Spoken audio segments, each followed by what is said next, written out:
কাতলা মাছের তেল ভাজা। হাই বন্ধুরা, একটা ছোট্ট রেসিপি নিয়ে চলে এলাম, একদম ঘরোয়া, কম সময়, কিন্তু খেতে খুব সুস্বাদু হয়। কি জানো তোমরা? কাতলা মাছের তেল। কাতলা মাছের তেল খাও নিশ্চয়ই তোমরা। অনেকে কীরকমভাবে খাও, শুধু ভেজে খাও। আমি কিন্তু কাতলা মাছের তেলটা এমনভাবে করি, শুধু কাতলা মাছের তেল দিয়েই ভাত খাওয়া হয়ে যাবে। আর আমার ছেলের খুব ফেভারিট খাওয়া কাতলা মাছের তেল। তো এই কাতলা মাছের তেলটা এত দারুণভাবে বানাবো, তোমরা কিন্তু দেখে নাও কিভাবে বানাবো। এই কাতলা মাছের তেলটা যদি আমার রেসিপিটা তোমরা দেখে নাও আর বাড়িতে করে খাও, কথা দিচ্ছি, তারপর তোমরা এসে আমাকে কমেন্ট করে জানাবে দিদি দারুণ খেতে হয়েছে। ওকে, এটা আমার ছেলের ফেভারিট ডিশ বলতে পারো, ফেভারিট খাবার। আজকে আমি তোমাদের কাছে তুলে ধরছি কাতলা মাছের তেল ভাজা কিভাবে করব আর কি দিয়ে করব, তোমরা দেখতে থাকো।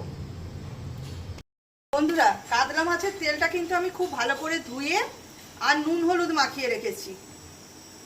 আর এখানে বসিয়ে দিয়েছি কড়াতে অল্প তেল। তেল ভাজা মানে বুঝতে পারছো ফাটবে, তাই যাতে না ফাটে সেই জন্য আমি এতে দিয়ে দেবো অল্প করে লবণ। এই দেখো, অল্প একটু লবণ দিয়ে দিচ্ছি। আর লবণের সাথে দিয়ে দেবো একটু হলুদ। নুন আর হলুদ দিয়ে তোমরা মাছ ভাজবে বা মাছের তেল ভাজবে, এতে ফাটবে কম। এই দেখো হলুদ। এবার আমি এই মাছের তেলটা কিন্তু ভেজে নেব। চলো এই মাছের তেলটা আগে ভেজে নিই। বন্ধুরা, মাছের তেলটা কড়ায় দেওয়াটা আমি দেখাইনি, কেন যে কোনো মুহূর্তে ফাটতে পারে, তাই আমি দূর থেকে দেখাচ্ছি। মাছের তেলটা কড়ায় দিয়েছি, আগে ভেজে নিই, তারপর তুলে তোমাদের দেখাবো। তোমরা দেখে নাও, মাছের তেলটা আমি আধ ভাজা করে নিয়েছি। কত তেল বেরিয়েছে দেখো, অল্প দুপলা তেল দিয়েছিলাম, মাছের তেল থেকে কত তেল বেরিয়েছে। এই মাছের তেলটা কিন্তু এখনও ভাজা হবে। এবার এতে কি দেব তোমরা সেটাই দেখো। দেখিয়ে দিলাম মাছের তেলটা আমি আধ ভাজা করেছি। এবার এর মধ্যে দিয়ে দেবো কুচনো আলু।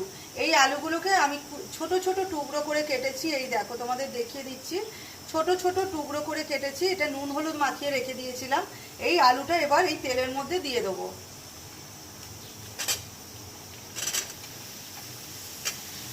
এই তেলের মধ্যে দিয়ে এটা একটু চাপা দিয়ে দেবো, যাতে ভাপে রাখবো। এটা একটা ডিশ, আমি জাস্ট 2 মিনিটের জন্য একটু চাপা দিয়ে দেবো, এতে আলুটা এই তেলেতেই খানিকটা ভাজা হয়ে যাবে। 2 মিনিট পর আবার খুলে দেখব।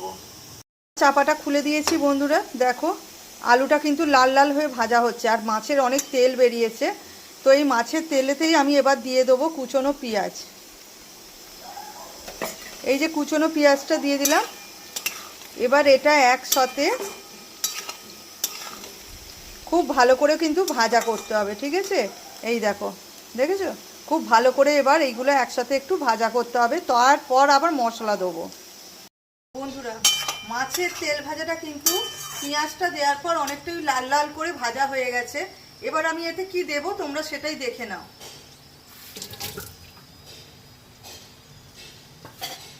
প্রথমেই দিয়ে দিচ্ছি অল্প আন্দাজ মতো লবণ, যেহেতু মাছের তেলেতে লবণ দেওয়া ছিল আর আলুতেও লবণ দেওয়া ছিল, তাই অল্প করে একটু দিয়ে দিচ্ছি লবণ।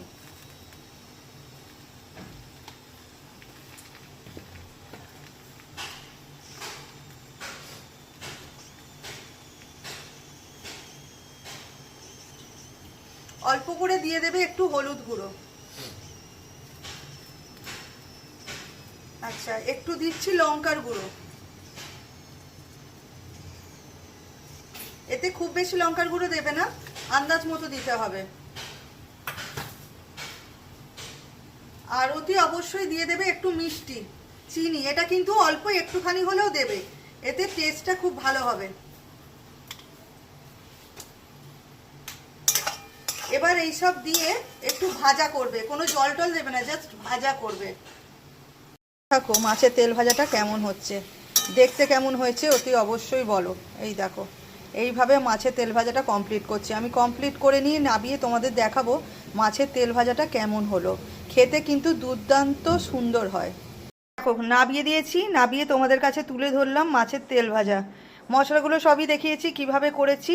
এটা কিন্তু খেতে দুর্দান্ত, মানে বলা যাবে না, না খেলে তোমরা বুঝতে পারবে না এটা কেমন হয়। অতি অবশ্যই বাড়িতে এরকমভাবে বাড়িতে বানিয়ে করে খেয়ে ফেলো, বাড়িতে সবাইকে খাওয়াও, ছোট বড় সকলে আঙুল চেটে খাবে। তো তোমাদের যদি এটা রেসিপিটা ভালো লেগে থাকে একটা লাইক কমেন্ট করো অতি অবশ্যই। তো দেখতে থাকো, আর যদি পারো তো একটু শেয়ার করে দিও।